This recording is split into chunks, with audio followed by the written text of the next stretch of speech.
Hi friends, welcome back to స్వీడన్లో తెలుగమ్మాయి channel. మనము ఫేస్ టు ఫేస్ ఇలా మాట్లాడి చాలా కాలం అయింది కదా. ప్యారిస్ ట్రిప్ ప్లాన్ చేసాం. సో నేనైతే మేము అక్కడికి ఎలా రీచ్ అయ్యాము, ఏంటి, మేము అక్కడ ఎలా ఎన్ని రోజులు స్పెండ్ చేసాము, ప్యారిస్లో మేము ఏమేమి విజిట్ చేసామో అవన్నీ మీకు చూపించాలనుకుంటున్నాను. మేము అక్కడ 7 days టూర్ ప్లాన్ చేసాము. సో నేనేమనుకుంటున్నానంటే Day 1, Day 2, Day 3 అట్లా Day 7 వరకు పోస్ట్ చేద్దాం అనుకుంటున్నాను. చూడాలి మరి ఏమవుతుందో. సో మేమేమేమి క్యారీ చేసాము, ఎక్కడ స్టే చేసాము, మాకు ట్రావెల్ అంతా కూడా ఎలా జరిగింది ఏంటి అనేది నేనైతే ఈ వీడియోలో చూపించబోతున్నాను. ఫస్ట్ ఈ వీడియోలో అయితే మేము అక్కడికి రీచ్ అయ్యే వరకు పోస్ట్ చేస్తాను. తర్వాత నుంచి మేము విజిట్ చేసిన ప్లేసెస్ అన్నీ కూడా డే వైజ్గా మేము పెడతాం. సో ఈరోజు అయితే మాకు ఇక్కడ ఒక తెలిసిన అక్క, ఇండియాలో మేమిద్దరం కూడా సేమ్ అపార్ట్మెంట్లో ఉండేవాళ్ళము. ఆ అక్క మాకన్నా ముందు ఇక్కడికి వచ్చాక, సో వాళ్ళు మాకు ఇక్కడ 1 hour డిస్టెన్స్లో ఉంటారనమాట. సో అక్క మేము ఇద్దరం కలిసి వెళ్తున్నాము. ఆ అక్కను కూడా మీకు ఇంట్రడ్యూస్ చేస్తాను. ఈ అక్క వాళ్ళు మేము హైదరాబాద్లో సేమ్ అపార్ట్మెంట్లో ఉండేవాళ్ళం. సో హైదరాబాద్లో నిజాంపేటలో ఆశ్రిత వెన్యూలో, అక్కడ తెలిసిన వాళ్ళు ఉంటే కామెంట్ చేయండి మీరు. సో అక్క పేరు సో మేము అందరం కలిసి వెళ్తున్నాము. అక్కడికి వెళ్ళిన తర్వాత మేము అన్నీ షేర్ చేసుకుంటాం. మీకు హాయ్ చెప్పండి అక్క. ఓకే అయితే చలో బాయ్. మాకు యాక్చువల్గా ఫ్రైడే మార్నింగ్ ఫ్లైట్ 5:30కి. బట్ మేము ఫ్రైడే మార్నింగ్ వెళ్ళాలంటే ఎయిర్పోర్ట్కి మాకు ఇంటి నుంచి దగ్గరే. బట్ మార్నింగ్ లేచి బ్రష్ చేసి బాత్ చేసి రెడీ అవ్వాలి అంటే మా బాబు మార్నింగ్ పర్సన్ కాదు, చాలా కష్టం అనమాట. ఇంక ఇదంతా ఎందుకులే అని చెప్పేసి థర్స్డే నైటే 12-12:30 కల్లా అక్కడికి వెళ్ళిపోయాము. బట్ నైట్ కాబట్టి అక్కడ అసలు ఏం లేదు, ఫ్లోటింగ్ అనేది మామూలుగా ప్రాపర్గా బెంచెస్ కూడా అంత బాగాలేవన్నమాట. లోపలికి మనకి ఎలో చేయరు కాబట్టి ఈ ప్లేస్లోనే మనం స్టే చేయాలి. అసలు మన కిడ్స్ తోటి వెళ్ళామంటే చాలా కష్టం అనిపించింది అక్కడ. ఎప్పటికీ ఎర్లీ మార్నింగ్ అవుతుందా అని వెయిట్ చేసాము. ఎలాగో అలాగా మా టైం అయితే అయింది. బట్ నిద్ర లేదు, కూర్చోవడానికి చాలా కష్టమైందనమాట. మేమైతే ఈ రైనైర్ బుక్ చేసాము. సో దీంతో ఏంటంటే ఈ రైనైర్ అనేది యూరోప్లో మనం ఎక్కడికి వెళ్ళాలన్నా కూడా టికెట్స్ అయితే ముందుగా బుక్ చేసుకుంటే కొంచెం 1-2 months ముందు తక్కువ కాస్ట్లో అయిపోతాయి. బట్ అన్ఫార్చునేట్గా మాకేం జరిగిందంటే మేము తీసుకున్న షార్ట్ డెసిషన్లో మాకైతే హై ఎండ్లో టికెట్స్కి అయితే మనీ పే చేయాల్సి వచ్చింది. ఇది ఒక డ్రాబ్యాక్ మాకు. బట్ ఇంకొకటి ఏంటంటే వీళ్ళ సర్వీస్ అనేది సిటీ సెంటర్కి దగ్గరలో ఒర్లే అనే ఎయిర్పోర్ట్ ఉంది, అక్కడికి వీళ్ళ సర్వీస్ లేదు. అదొక డ్రాబ్యాక్. మిగిలిన ఫ్లైట్స్కి అయితే మనం కొంచెం టికెట్స్కి ఎక్కువ కాస్ట్ పే చేసాము అంటే డిస్టెన్స్ అనేది తక్కువ ఉంటుంది. మాకు ఈ ఫ్లైట్కి మార్నింగ్ 5:30కి ఎక్కితే 9కి దిగాము. మిగిలినవైతే 1 hour 1.5 hourలో రీచ్ అయిపోతాము. బట్ కాస్ట్లు అయితే ఎక్కువ పే చేయాల్సి ఉంటుంది టికెట్కి. ఇంకొకటి అవి ఏంటంటే వాటి వల్ల బెనిఫిట్ సిటీ సెంటర్కి 1/2 hourలో వెళ్ళిపోతాము. బట్ ఇదైతే వీళ్ళ సర్వీసు అక్కడ దగ్గరలో లేదు కాబట్టి దగ్గరలో ఉన్న ఎయిర్పోర్ట్కి బువ్వే అనే ఎయిర్పోర్ట్ ఉంటుంది, అక్కడ వీళ్ళ సర్వీస్ ఉంది అక్కడ వరకే. అక్కడ నుంచి మాకు సిటీ సెంటర్కి వెళ్ళడానికి బస్ తీసుకోవాల్సి వచ్చింది. Shuttle buses, airport shuttle buses అంటారు వాటిని. వాటి కోసమే ఈ టికెట్స్ అనమాట. ఫస్ట్ డే వెళ్ళంగానే మాకు ఈ టికెట్స్ అవి కొంచెం టైం పట్టింది అర్థం చేసుకుని తీసుకోవడానికి. సో దానివల్ల కూడా మాకు టైం అనేది వేస్ట్ అయితే అయ్యింది. ఇంకొకటి అక్కడ బాగా లాంగ్ క్యూ అయితే ఉంది. బట్ మిషన్స్ అయితే మనకి ఎక్కువగానే ఉంటాయి టికెట్స్ తీసుకోవడానికి. బట్ మనకి ప్రాసెస్ అర్థం కాక కొంచెం టైం అయితే ఎక్కువ వేస్ట్ అయ్యింది. సో బస్సెస్ అయితే షటిల్ బస్సెస్ ఇలా అయితే ఉంటాయి. మనం లగేజ్ అనేది సైడ్కి ఇలా పెట్టేసుకోవడమే. సో మనకి జర్నీ అయితే 1.5 hour to 2 hours అయితే పట్టింది కంటిన్యూస్గా. లాస్ట్ స్టాప్ అనేది అక్కడే అనమాట, సిటీ సెంటర్కి దగ్గర. అక్కడైతే దిగాం మేము. మళ్ళీ అక్కడి నుంచి లోపలికి మేము తీసుకున్న హోటల్కి వెళ్ళడానికైతే అక్కడ నుంచి ఇంకా టైం పట్టింది. అక్కడ కూడా మాకు టికెట్స్ అనేవి కొంచెం కన్ఫ్యూజన్ అయితే అయ్యింది. వాటి అంటే ఆ ప్రాసెస్ అదంతా తెలుసుకొని డెసిషన్ తీసుకొని టికెట్స్ తీసుకోవడానికి అయితే కొంచెం టైం ఎక్కువ పట్టింది. అది కూడా నేను మీకు లాస్ట్లో టికెట్స్ ఎలా ఉంటాయి అవన్నీ కూడా లాస్ట్లో నేను మీకైతే మెన్షన్ చేస్తాను. మిడిల్లో మనమైతే మ్యూజిక్ పెట్టేసి కంటిన్యూ చేస్తాను. ఎక్కడైతే వాయిస్ ఓవర్ అవసరం అవుతుందో అక్కడే నేను ఇస్తాను. వీడియో అయితే స్కిప్ చేసేయకుండా చూసేయండి, లేదంటే మీకు వీడియో అనేది అర్థం అవ్వదు.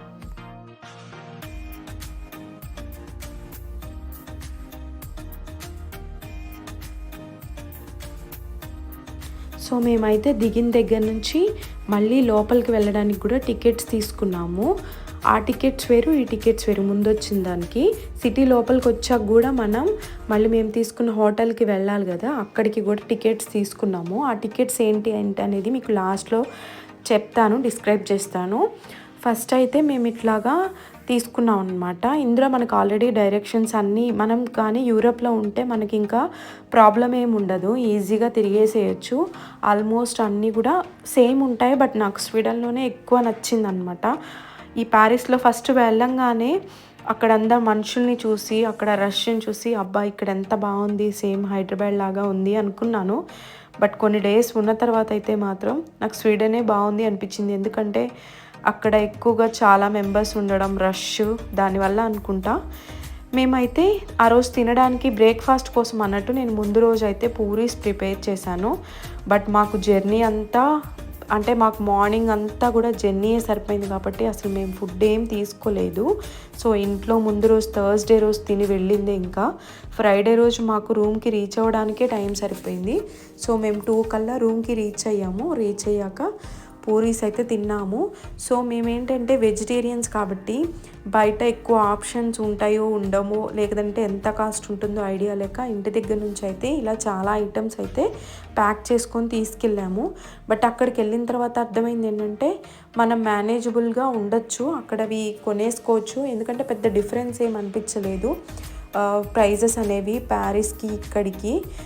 అవి యూరోస్, ఇక్కడ క్రోన్స్. బట్ కంపేర్ చేస్తే మాత్రం పెద్ద డిఫరెన్స్ అనిపించలేదు. బట్ 1 వీక్ అయితే మనం మేనేజ్ చేసుకోవచ్చు ఈజీగా. సో మేమేంటంటే బాగున్నాడు కాబట్టి చిన్నపిల్లలతో కష్టం కదా, అందుకని చెప్పి ఎక్కడ వెళ్ళగానే ఏం దొరుకుతాయో లేదో తెలియదు కాబట్టి అన్నీ ఇలా ప్యాక్ చేసుకొని వెళ్ళాము ప్రాపర్గా. బట్ అంత నెససరీ అయితే కాదు అనిపించింది. సో కొన్ని అయితే తీసుకెళ్ళొచ్చు, ఎందుకంటే మనం అక్కడ బల్క్గా కొనలేము కాబట్టి మినిమల్గా కొన్ని తీసుకెళ్ళొచ్చు. బట్ మిగిలినవి అయితే అక్కడ మనం కొనేసుకోవచ్చు. సో నేనైతే మీకు ఫైనల్గా అక్కడ ఎలా ఉందో ఏంటో చూపించాలనుకుంటున్నాను. సో నాకు ఇదంతా చూస్తే క్లైమేట్ సేమ్ మేము హైదరాబాద్లో నిజాంపేట్లో ఉండేవాళ్ళం.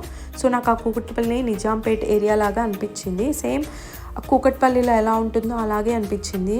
బట్ మేము వెళ్ళింది వింటర్లో కాబట్టి అంత డ్రైగా అనిపించింది. బట్ ప్యారిస్ ఏ ప్లేస్ అయినా సరే మనం స్ప్రింగ్లో కానీ, సమ్మర్లో కానీ, ఆటంలో కానీ వెళ్తే చాలా బాగుంటుంది అనిపిస్తుంది.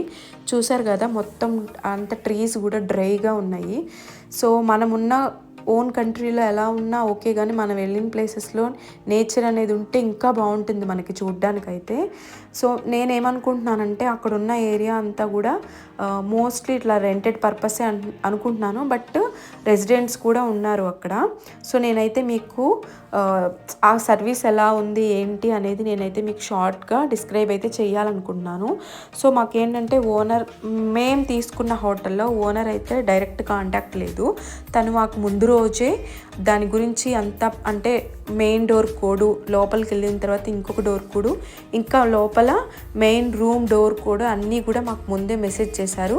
ప్లస్ ఆ మెసేజ్లో మాకు ఏం చెప్పారంటే బ్లాంకెట్స్ అన్నీ ప్రొవైడ్ చేస్తాము, ఏం తెచ్చుకునే పని లేదు, టవల్స్ అలాంటివి అని. బట్ మేమైతే మాకు ప్లేస్ ఉంది కాబట్టి తీసుకెళ్ళాము, బ్లాంకెట్స్ అయితే తీసుకెళ్ళలేదు. సో మాకు ఓనర్ ఇంకా డైరెక్ట్ ఓనర్ కాంటాక్ట్ అనేదే లేదు. డైరెక్ట్గా ఆ మెసేజ్ని ఫాలో అవుతూ వెళ్ళాము. ఫస్ట్ స్టార్టింగ్ అయితే కొంచెం భయం వేసింది, ఏమన్నా ఫేక్ ఉంటుంది, ఎందుకంటే ప్యారిస్ అనగానే అందరూ చెప్తారు కదా అక్కడ అంతా మోసాలు ఉంటాయి, స్కామ్స్ ఉంటాయి ఇట్లా అని. బట్ మేమైతే సేఫ్, ఆ సారి అయితే ఏం జరగలేదు. సో మెయిన్ డోర్ కోడ్తో అయితే మేము లోపలికి వెళ్ళిపోయాము.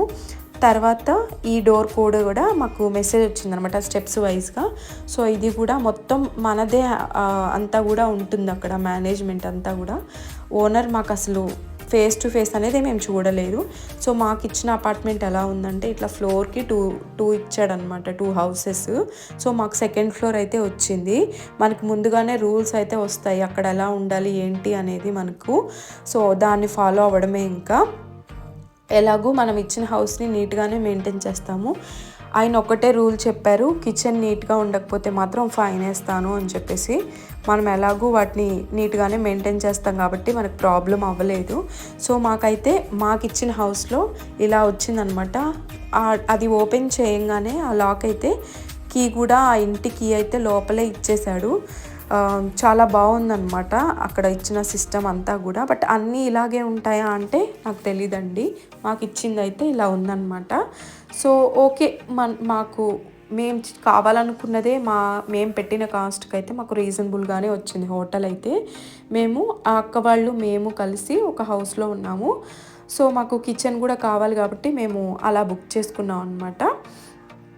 లోపలికి వెళ్ళిన తర్వాత మీకు హౌస్ కూడా ఎలా ఉందో ఏంటో చూపిస్తాను. సో మాకు ఏం కావాలో అన్నీ కూడా ఇచ్చారు. ఫ్రిడ్జ్ ఇచ్చాడు, ఓవెన్ ఇచ్చారు, డిష్ వాషర్ ఇచ్చాడు, మనకి వాషింగ్ మిషన్ కూడా ఇచ్చాడు. సో పర్వాలేదు, మనము కొద్ది రోజులు మేనేజ్ చేసుకోవడానికైతే మనకి చాలా బాగుంటుంది. 3 రూమ్స్ ఇచ్చాడు, బెడ్రూమ్స్ కూడా. ఒకసారి మీరైతే ఓవరాల్గా చూసేయండి. బౌల్స్ కూడా మనకి సరిపోయేలాగా ఇచ్చాడు. సో మనకి ఏమన్నా అటు ఇటు అయినా కూడా మనం పక్కనే షాప్స్ అయితే ఏకదమ్ ఉన్నాయి. మేము షాప్స్ కూడా ఉండవేమో అనుకున్నాము, బట్ అన్నీ నియరెస్ట్గా ఉన్నాయి. హోటల్స్ కూడా ఇండియన్ హోటల్స్ ఉన్నాయి. సో అంత ప్రాబ్లం అయితే అవ్వదు. నాకు అన్నిటికన్నా ఇక్కడ నచ్చింది ఆ ట్రీ అండి. ఎంత బాగుందో దగ్గర నుంచి చూస్తుంటే చాలా నచ్చింది. అది ఎన్ని ఇయర్స్ నుంచి మెయింటైన్ చేస్తున్నారో తెలియదు, కానీ చాలా లుకింగ్గా అయితే చాలా బాగుండింది. అందుకనే నేను ప్రతి రూమ్లో ఆ ట్రీని అయితే మీకు షూట్ చేసి చూపిస్తూ ఉంటాను. సో నెక్స్ట్ మనకి ఇట్లాగా గ్యాస్ అండి ఇది. సో గ్యాస్ స్టవ్ అనమాట. వాటర్ కూడా హాట్ వాటర్ అయితే ఎవరు ఇవ్వరు హోటల్స్లో వాళ్ళ మెయింటెనెన్స్ గురించి. బట్ ఓకే, మేనేజబుల్గానే ఉంది. సో మీరైతే చూసేయండి హౌస్ ఎలా ఉంది ఏంటి అనేది. నేనైతే ఫాస్ట్గా చూపించేస్తాను, అంత అవసరం లేదు కాబట్టి. సో ఒక ఐడియా కోసం కాబట్టి నేను ఫాస్ట్గా చూపిస్తాను, మీరు కూడా చూసేయండి. మళ్ళీ మనం మధ్యలో మాట్లాడతాను, ఎక్కడ అవసరమో అక్కడ వాయిస్ ఓవర్ అయితే ఇస్తాను.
మేమైతే ఫైనల్గా రెడీ అయిపోయి ఈవినింగ్ అయితే ఒకసారి ఐఫిల్ టవర్ చూద్దామని అయితే వెళ్ళాము. నైట్ ఎక్సలెంట్ బ్యూటీ అండి, ఎంత బాగా నచ్చుతుంది అంటే అంత బాగా నచ్చుతుంది. అది 1 అవర్కి ఒకసారి అక్కడైతే లైట్స్ బ్లింక్ చేస్తాడు. సో అట్లా 12 వరకు బ్లింక్ చేస్తాడు. 7కో 8కో స్టార్ట్ అవుతుందండి. ఎవ్రీ 1 అవర్కి ఇట్లా లైట్స్ అయితే బ్లింక్ అవుతూ ఉంటాయి. ఎంత బాగుందంటే అసలు నిజంగా అక్కడే ఉండి అలాగే చూడాలనిపించింది ఆ బ్యూటీని అయితే. నిజంగా నాకు డే టైం అంత నచ్చలేదు, నైట్ టైం వ్యూ చాలా బాగా నచ్చింది. అసలు అలా చూస్తూనే ఉండాలనిపించిందండి. నాకు ఏది కూడా అంత బాగా అనిపించదు, కానీ ఎందుకో తెలీదు అక్కడ అంతా అట్లాగే చూస్తూ ఉండాలనిపించింది. చాలా బాగుండింది. సో నేనైతే ఇంకా మేమైతే అదొక్కటే చూసామండి. రెడీ అయిపోయి వెళ్ళి మాకు చాలా లేట్ అయిపోయింది. సో నైట్ ఈఫిల్ టవర్ ఒక్కటే చూసాము, కానీ మళ్ళీ చూడాలని కూడా అనిపించింది. సో తర్వాత నేను ఇక్కడ లాస్ట్లో మీకు చెప్పాను కదా టికెట్స్ ఎలా పర్చేస్ చేశామని. ఏంటంటే అక్కడ పాస్ అనేది మండే నుంచి స్టార్ట్ అవుతుందంట, వీక్ పాస్. సో ఏంటంటే పాస్ అయితేనేమో మండే నుంచి స్టార్ట్ అవుతుందని చెప్పాను కదా, దానికనేది ఎక్స్ట్రా బెనిఫిట్ అయితే ఉంది. అడల్ట్స్కి అయితే 30+ యూరోస్ చూపిస్తుంది. ఈ కార్డు ఇంకొకటి 1 ఇయర్ వరకు వ్యాలిడిటీ అయితే ఉంటుంది, ఓన్లీ కార్డు. ఎందుకంటే దీనికి 2 యూరోస్ ఉంటుంది పర్ కార్డ్ వచ్చేసి. వ్యాలిడిటీ వచ్చేసి ఓన్లీ కార్డు 1 ఇయర్ వరకు అయితే ఉంటుంది. ఈ లోపు మళ్ళీ ఎవరైనా పాసిబిలిటీ ఉండి డబల్ టైం వెళ్తే ఈ కార్డ్ అయితే మనకి యూజ్ అవుతుంది. సో దాన్ని రీఫిల్ చేసుకోవడమే. ఇంకోటి ఏంటంటే వీక్లీ పాస్ అనేది మనకి చాలా అడ్వాంటేజు. బట్ ఒక్కటి ఏంటంటే డ్రాబ్యాక్, మండే నుంచి స్టార్ట్ అవ్వడమే. మేము ఫ్రైడే వెళ్ళాం కాబట్టి మాకైతే అది యూజ్ అవ్వలేదు, ఎందుకంటే మిగిలిన 2 డేస్ వేరే పాస్ తీసుకోవాలి కాబట్టి ఇంకా మేము ఉన్నన్ని రోజులు డైలీ పాసే తీసుకున్నాం మేము. ఇంకోటి ఏంటంటే మండే నుంచి స్టార్ట్ అయ్యే వీక్లీ పాస్కి అడల్ట్స్కి 30+ ఉంటుంది, కిడ్స్కి అయితే 4 ఇయర్స్ వరకు ఫ్రీ, 4 to 10 ఇయర్స్ వరకు అయితే హాఫ్ రేట్ అయితే ఉంటుంది. మళ్ళీ 10 ఇయర్స్ ఏబో వాళ్ళు అడల్ట్స్ కిందే వస్తారు ఇక్కడైతే. ఇంకొకటి ఏంటంటే ఎవ్రీడే పాస్ అయితే నేను చెప్పాను కదా మీకు, ఫస్ట్ టైం పాస్ తీసుకున్నప్పుడైతే 14 euros పే చేయాలి, తర్వాత నుంచి రీఫిల్కి అయితే 12 euros ఉంటుంది. సో ఎవ్రీడే పాస్కి అయితే ఆఫర్స్ ఏమీ ఉండవండి, అందరికీ కూడా, కిడ్స్కి కూడా నువ్వు 6 ఉండని 7 ఇయర్స్ ఉండని ఆఫర్స్ అయితే ఉండవు, అందరికీ 12 euros అయితే పే చేయాలి. సో ఏ పాస్ అయినా కూడా, వీక్లీ పాస్ అయినా డే పాస్ అయినా అన్ని జోన్స్కి అయితే అది వర్తిస్తుంది. అదే మనము ఇక్కడ యూరోప్లో అంటే స్వీడన్లో లాగా సింగిల్ టికెట్స్ తీసుకుంటే మాత్రం దానికి కొంచెం రిస్ట్రిక్షన్స్ ఉన్నాయి, అవైతే మేము ట్రై చేయలేదు, అవి చెక్ చేసుకోవాలి. ఇంకొకటి అక్కడ మిల్క్ గురించి చెప్పాలంటే స్వీడన్లో లాగా టెట్రా ప్యాకెట్స్ అయితే ఉండవు, ఇక్కడ 2 types ఆఫ్ మిల్క్స్ అయితే బాటిల్స్లో ఉన్నాయి, ఓన్లీ 2 typesే కనిపించాయి మాకైతే. ఇలా బాటిల్స్లో సేల్ చేస్తున్నారు వాళ్ళు, కానీ మిల్క్ క్వాలిటీ అయితే అందరికీ నచ్చాయి, బాగున్నాయి, ఎవరైనా వెళ్తే ట్రై చేయండి. సో ఇదండి. ఇంకా నేను అక్కడ మార్కెట్ కూడా షూట్ చేశాను, అందరికీ అర్థం కావాలి అని చెప్పేసి, అది కూడా ఒకసారి అయితే చూసేయండి. సో మార్కెట్ అయితే ఓవరాల్గా ఇలా ఉందండి, ఎగ్జాంపుల్ కోసం మీకైతే షూట్ చేస్తున్నాను, మరీ ఇన్డెప్త్గా అయితే నేను వెళ్ళలేదు. చూసారు కదా, అన్ని వెజిటేబుల్స్ అయితే చాలా బాగున్నాయి, అన్ని ఫ్రెష్గా కూడా ఉన్నాయి, కాస్ట్లు కూడా పెద్ద డిఫరెన్స్ అయితే లేదు, సో మనం మేనేజ్ చేసుకోవచ్చు. మేమైతే ఆ రోజు ఇంకా ఐఫిల్ టవర్ ఒక్కటే చూసామండి. ఇంకా నెక్స్ట్ డే కూడా మాకు టైం అనేది ఎక్కువ సరిపోలేదు, సో నెక్స్ట్ డే కూడా ఐఫిల్ టవర్ దగ్గరికి వెళ్ళాము, బట్ ఐఫిల్ టవర్లో పైకి అలో చేయలేదు ఆ రోజు, ఏదో ప్రాబ్లం వచ్చి అక్కడ. సో నెక్స్ట్ డే కూడా మేము టైర్డ్ అవ్వడం వల్ల ఎక్కువ విజిట్ లేకపోయాము, బట్ అక్కడైతే ఫొటోస్ అయితే దిగాము. నేను ఒక ప్లేస్ షార్ట్స్లో అయితే మెన్షన్ చేస్తాను, అక్కడ నుంచి ఐఫిల్ టవర్ వ్యూ అయితే చాలా బాగుంది, 20 euros-కి 3 ఫొటోస్ ఇస్తారు అక్కడ. సో కింద అయితే దిగకండి ఐఫిల్ టవర్, నేను చెప్పిన ప్లేస్లో దిగితే ఫొటోస్ బాగా వస్తాయి.